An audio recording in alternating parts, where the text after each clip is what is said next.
And I sat by him and I asked him what happened. And he showed me right in the middle, in the belly of the water, he showed me his 2 acres of land. And he said, I owe, at 70,000 rupees an acre, I owe 150,000 rupees. And my entire crop has been washed away. And I don't know what to do. When the water settles, I wouldn't have the money for seed, nor would I have money for fertilizers. So I don't know where I would go. So mother bearing the child doesn't know where she would go. The farmer standing by the washed away crop doesn't know where he would go. A father helplessly looking at his young child whose mud house got washed away doesn't know what to tell his child. Now that's behind all of these Cronbach alphas and all of these vulnerability reports. That's what makes life and vulnerability real. I compare this with this hotel. I walk around in F6 and Diplomatic Enclave where I get invited every now and then. And I go to Gulberg in Lahore, and I go to Clifton in Defense in Karachi, and similar localities everywhere. I go around and I hear about the great leaders that we had, Dr. Mahbubul Haq and A.G.N. Qazi, who made these brilliant developmental plans, who someone stole, they tell me, some country, Korea or someone else, and they are where they are right now. And I see the results of that too. I see a magnificent infrastructure, broken at some places, bipolar perhaps, but the country is all right. I see technologies, I see the demonstration of the new technologies that we recently did in the way of space technologies. I look at the Nobel laureates that we have, Dr. Abdus Salam and a bunch of others. I see all of this, and then I wonder, and people like myself, the question is primarily to me, did it not imagine or cross our imagination that a kid should be able to go to school? A mother in the birthing process should not die. A father should not look into the empty eyes of his child without answers to questions of what hit me last night, and what happened to my sister, and where is my house, and where is my school, and what do I do about it now? So I find lopsidedness. Sometimes I feel it's the lack of imagination. For a country that has achieved what we have achieved in the way of nuclear technology, missile technology, space technology, Nobel laureates, it didn't cross our mind that a kid should be able to go open up a tap and drink a glass of water. Isn't it crazy? Isn't it crazy? What does it take to store water, to put a pipe, and make sure people have safe drinking water? Even you, us sitting here, look at the bottles. This just tells you, here in the heart, the most expensive real estate of Pakistan, no one would dare to go and drink a glass of water from the tap. So why did it not cross our imagination? So I wonder if this is the lack of will. I wonder if this is the lack of imagination. Or I wonder if this is an issue of justice and rights, which are very poorly articulated. I read the report and I found out that there are, even the best districts. You just read about the best districts, forget about the most vulnerable ones. Just read the report and see what is available in the best districts. And that would tell you the story. Now that's not a good story. Not the bad districts, the good districts. Even that is not a good story. But the worst part is the lopsidedness in the report. Can you imagine that 17 out of 20 worst districts in Pakistan are in Balochistan? 17? Don't we see some kind of lopsidedness here? And the additional two, are in what was erstwhile FATA. There you go. That tells you where the vulnerabilities are. That tells you a bit of the real story. 10 million people. 10 million people live in these 20 districts. 10 million people is more than the population of most countries of the world. 10 million people is a small to mid-sized country. And these people, 10 million people, are living in this most devastated, most vulnerable districts, with 2 million mothers of childbearing age who do not know in the process of giving birth whether they're going to live or die. You read the infant mortality rates. With 2 million kids who are under the age of 5 who do not know if they're going to have access to school or access to hope or livelihood. So it was a very eye-opening report. Thank you very much. I read the description of these. I tried to, I think more pictorially, so I started to kind of imagine all of those pictures that I just shared with you. And I realized that 65% of the population in these 20 districts was living in makeshift arrangements. No homes. No homes. 65% of the population, 10 million people, is 6.5 million people who are living in makeshift arrangements. About 50%, 5 million people do not have any access to safe drinking water, or drinking water for that matter. In Jhalmaxi, one of the districts, 97%, 97, not 9.7, 97% of the people are living in mud houses. So, sad. Sad is what comes to my mind. In Balochistan overall, if you want to get the overall picture, about 2/3 of the kids are not enrolled, about 68%, some odd number like that. I mean, I may be a little bit off on numbers, but not a whole lot.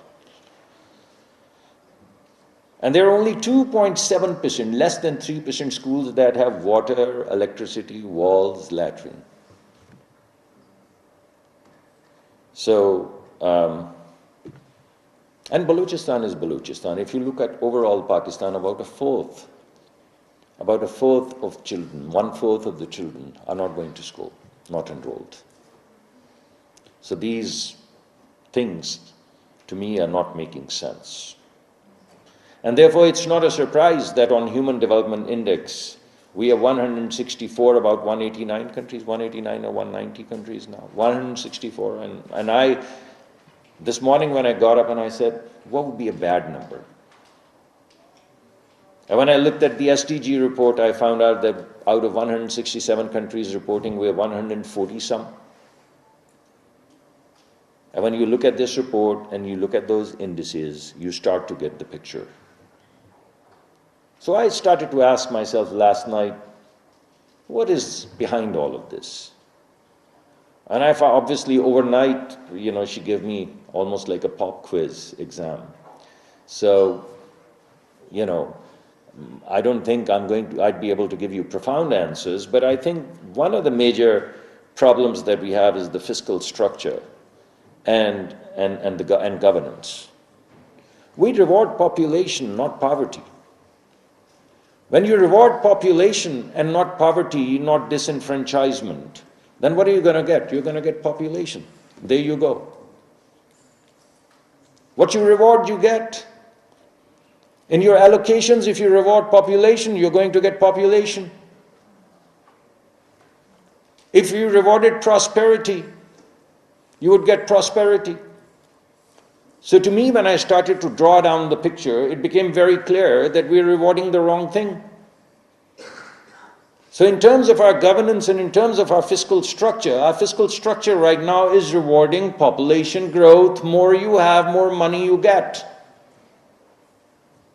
And therefore the population is increasing and so is vulnerability, because vulnerability doesn't get rewarded. So that's the first kind of root cause that came to my mind. The second is the fiscal space. I'm so glad the finance minister is gone, because I'm going to quote wrong numbers and he would have corrected me every step of the way. But broadly, I'm not talking about precision. I'm talking about strategic direction. We collect about 16 trillion, I think, 16 trillion rupees is the revenue.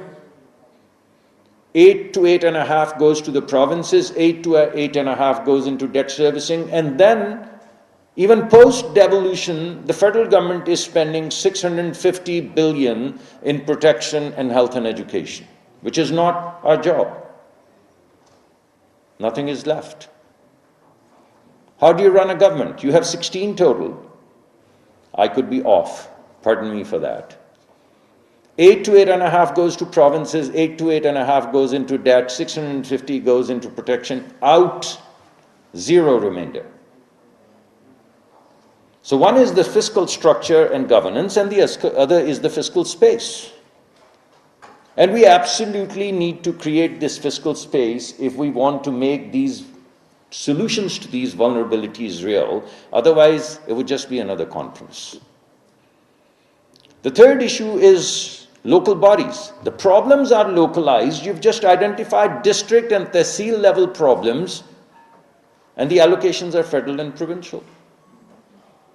So if you're going to solve the district level problems, you need to empower the districts and local bodies to solve the problems that exist in those districts. This is common sense, but beyond common sense, just look at the span of control. One officer of the state can control how much?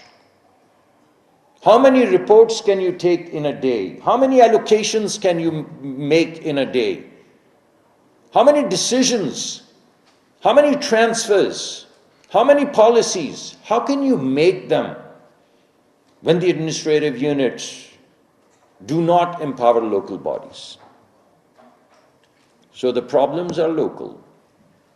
The solutions have to be local. If you have to carry your local problem all the way to some headquarter, where if you're lucky, and you know every powerful man in the world, you'd get 15 minutes with the secretary. How are your problems going to get solved? We'll have to empower. We'll have to devolve. We'll have to empower the local bodies to make sure that the local solutions come forth. And it's not a complicated problem. I'm serious. I read the report and I said, where is that formula of physics that I don't understand? Some landing rover on Mars or something like that, which is problematic. What are we asking for? A dignified life? How complicated can a dignified life be? Our Prime Minister is committed to that dignified life. Our Prime Minister, when I walk up to him, he tells me just in one paragraph, he tells me what he expects from every minister in his cabinet. Dignified life. A person coming out, educated person coming out, educated person coming out, educated, getting a job. A job that allows for that person, women perhaps more, but definitely equal. Gives them an opportunity to send their kids to school. That's his vision.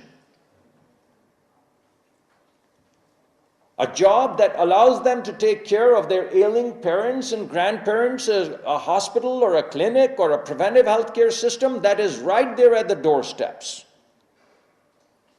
And is decent enough for all of us to walk into it and make sure, or have confidence that our mothers, our fathers, our grandfathers, they're going to be treated with dignity and they're going to be treated well in the way of health.